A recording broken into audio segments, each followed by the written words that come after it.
여러분 안녕하세요. 반갑습니다. 오늘도 주님의 은혜와 사랑이 가득 넘치는 복된 성령 충만한 예배가 되기를 바랍니다. 함께 찬양하겠습니다.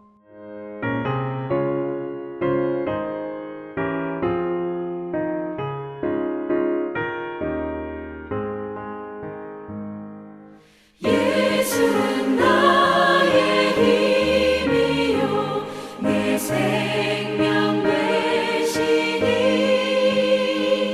구주 예수 떠나 살면 죄 중에 빠지니 눈물이 앞을 가리고 내 맘에 근심 쌓일 때 위로하고 힘 주시니 주 예수. 예수는 나의 힘이요 내 친구 되시니 그 은혜를 간구하면 풍성히 받으리. 햇빛과 비를 주시니 추수할 곡식 많도다. 귀한 열매 주시느니 주 예수.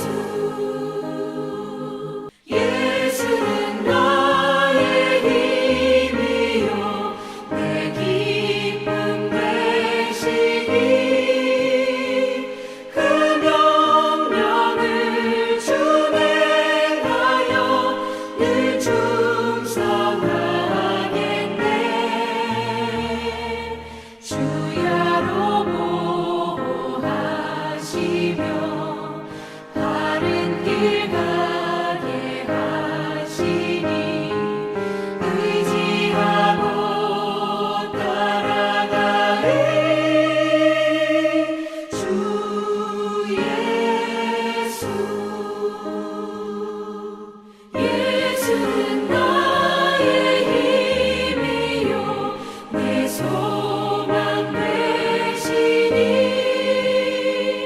이 세상을 떠나갈 때 곧 영생 얻으리. 한없는 복을 주시고 영원한 기쁨 주시니 나의 생명 나의 기쁨 주 예수. 오늘 우리 함께 나눌 말씀은 이사야서 61장입니다. 2절부터 3절 우리 함께 읽어보겠습니다. 주님께서 나에게 기름을 부으시니 주 하나님의 영이 나에게 임하셨다.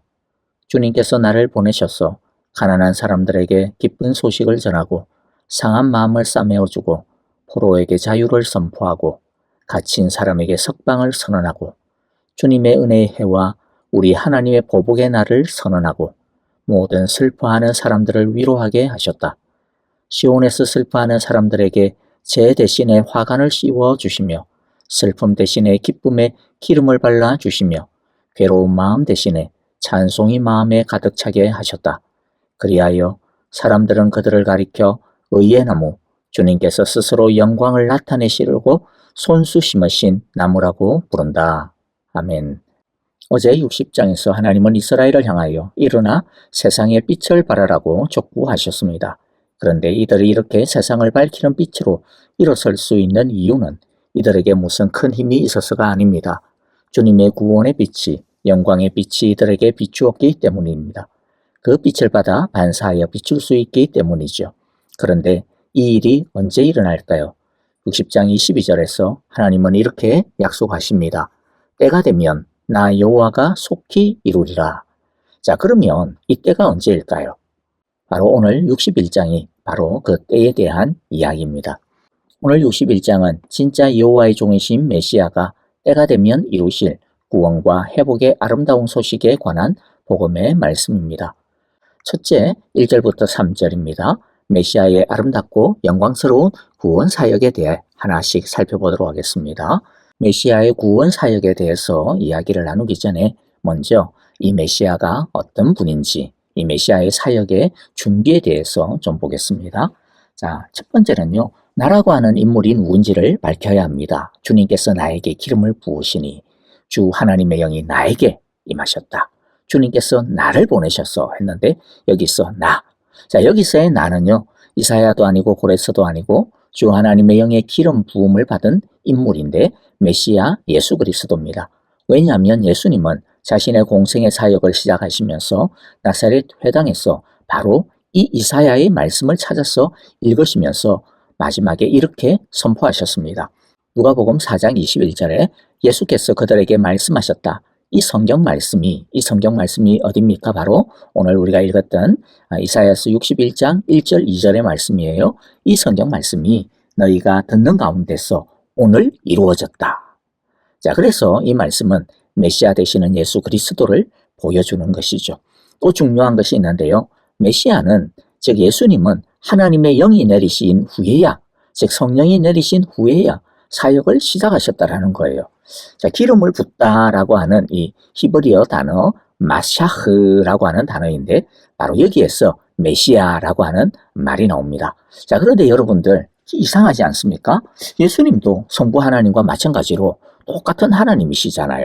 그렇기 때문에 하나님께 기름 부음을 받지 않아도 얼마든지 독자적으로 행동하실 수 있습니다.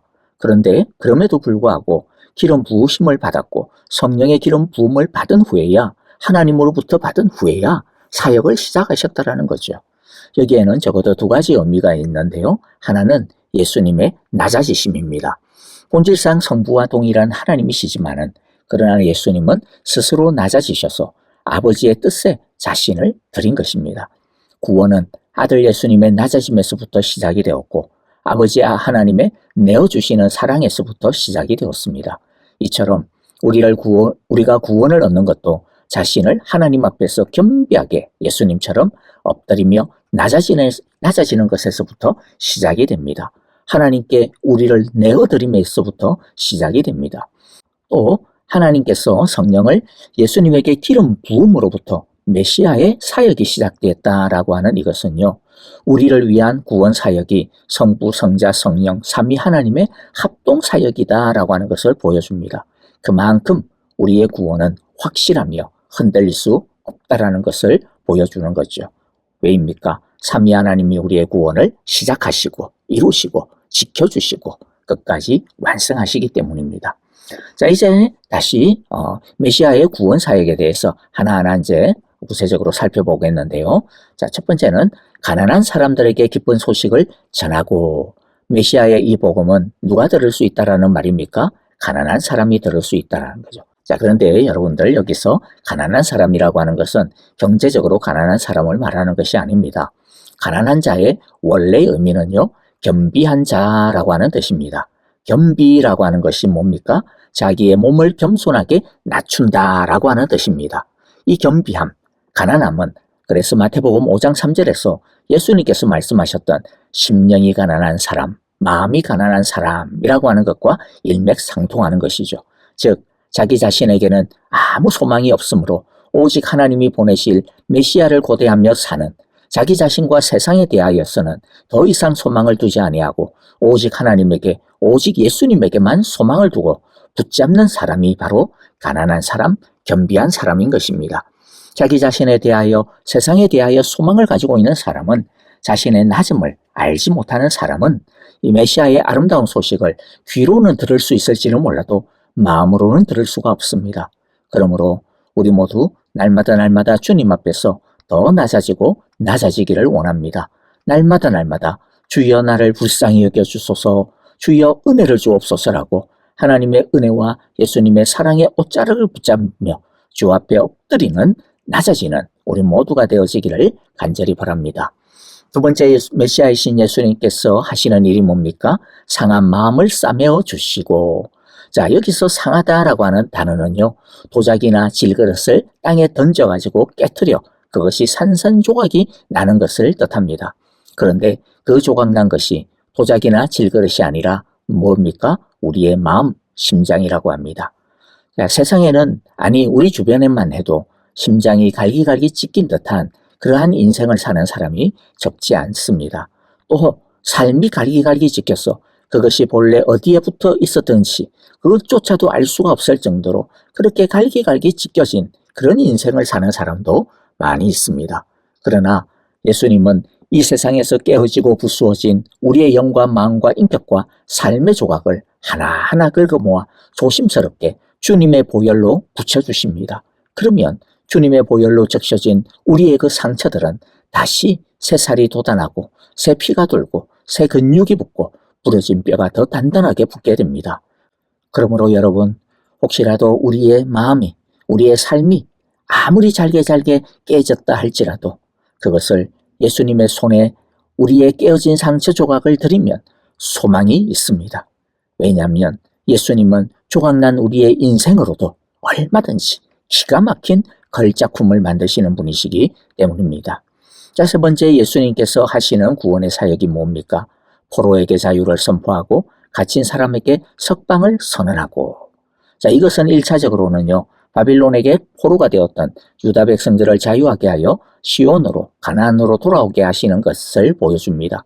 그러나 그것만이 아니라 메시아 예수님은 죄와 사망에 얽매여 있는 사람들에게 자유를 선포하시는 분이심을 보여줍니다. 세상에는 각종 중독과 예를 들어서 약물 중독, 도박 중독, 성 중독, 게임 중독, 알코올 중독, 이런 여러 가지 인터넷 중독과 같은 것들이 많이 있죠. 이런 것에 포로가 되어 있는 사람들이 많이 있습니다. 자신이 삶을 통제해야 되는데 오히려 통제를 당하고 있는 거죠. 그리고 야망과 세속적인 가치관, 쾌락에 갇혀 있는 사람들도 적지 않습니다. 그처럼 포로가 되어 있고 갇혀 있는 사람은 스스로는 거기서 빠져나와 자유를 얻을 능력이 없습니다. 하지만 메시아이신 예수님을 만나면 그 모든 것에서 풀리는 경험을, 자유를 얻게 됩니다. 왜냐하면 주님의 진리가 그 사람을, 우리를 자유하게 할 것이기 때문입니다. 자, 네 번째, 2절을 보면요, 예수님은 주님의 은혜의 해와 우리 하나님의 보복의 날을 선언하고 모든 슬퍼하는 사람들을 위로하십니다. 여호와의 은혜의 해, 주의 은혜의 해라고 하는 것은 희년을 의미합니다. 희년은 종들에게 자유를 선포하고 채무자들에게 빚을 탕감해주고 토지도 원래의 주인에게 돌아갑니다. 이처럼 희년이라고 하는 것은 원래로 돌아가는 것을 의미하죠. 이것은 가까이로는 나중에 이스라엘이 포로로 끌려갔던 바벨론 땅에서 다시 이스라엘 땅으로 되돌아가는 포로의 기환의 해를 말하고, 궁극적으로는 죄의 종이었고 사탄의 포로였던 우리가 하나님의 자녀로 회복이 되어 하나님의 집으로, 하나님 아버지의 품으로 되돌아가는, 회복되는 것을 뜻합니다. 예수님께서 사탄의 머리를 부수고 우리를 구원하시는 그 십자가의 날, 부활의 날이 사탄에게는 보복의 날이 되는 것이죠.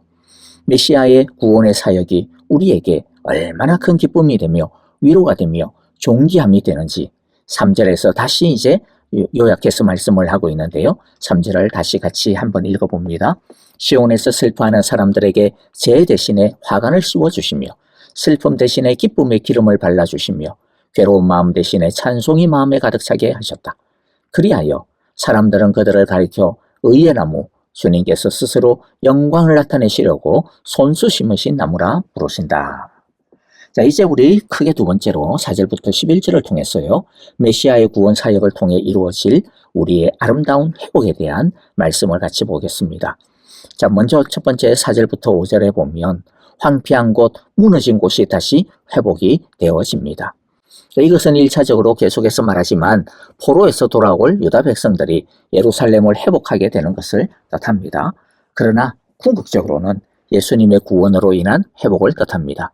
즉, 아무리 황폐한 것 같은 인생, 다시는 회복될 수 없이 보이는 그런 삶이라 할지라도 예수님을 만나면 얼마든지 기가 막히게 새롭게 다시 세워질 수 있다라는 것입니다. 그리고 두 번째 6절부터 9절에 보면 하나님의 제사장, 봉사자가 됩니다. 6절 사람들은 너희를 주님의 제사장이라 부를 것이며 우리 하나님의 봉사자라고 일컬을 것이다.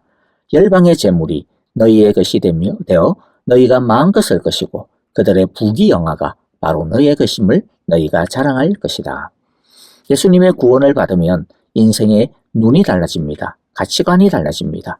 이때까지는 나의 성공을 위해 달려왔지만 예수님을 만나게 되면 예수님의 마음을 품게 되어 예수님처럼 다른 사람을 살리고 복되게 해주는 제사장의 삶, 섬김의 삶을 따라가게 됩니다. 이때까지는 이 세상에서의 성공이 전부인 줄 알고 달려왔는데 예수님의 복음, 하나님 나라의 복음을 만나게 되고 나면 먼저 하나님의 나라와 그의 의를 구하며 이루며 살아가고자 하는 사람으로 변화가 됩니다. 그런데 이런 왕같은 제사장으로의 삶은 쉬운 삶이 아닙니다. 대가를 지불하는 삶이죠.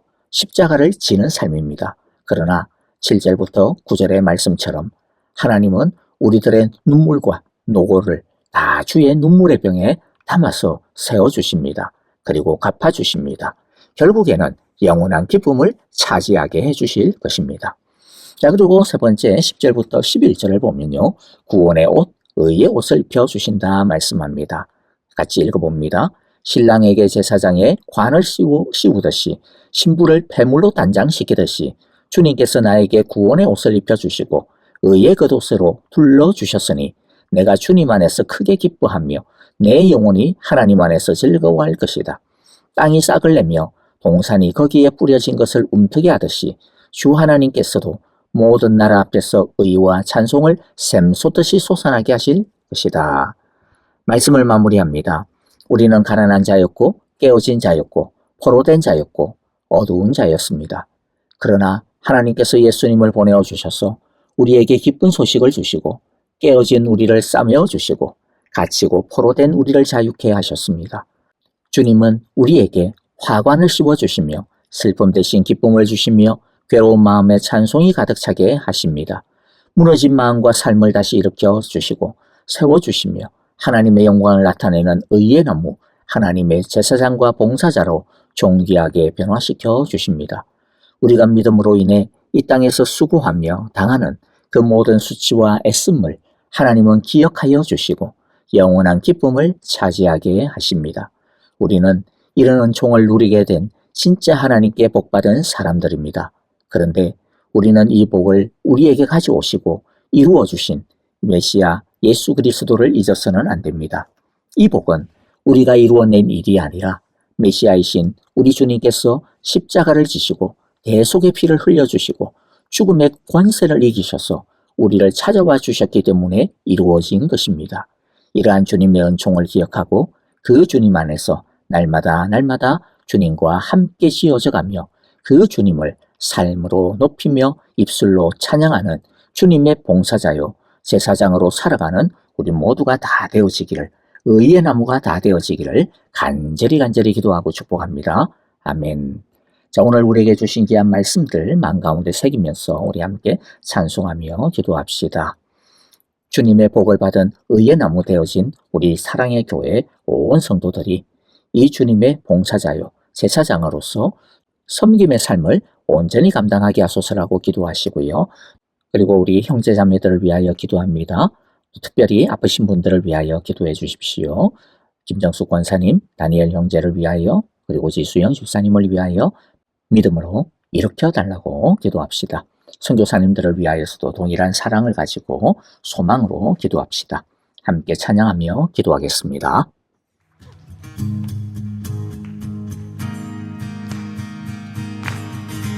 우리 함께 고백할까요?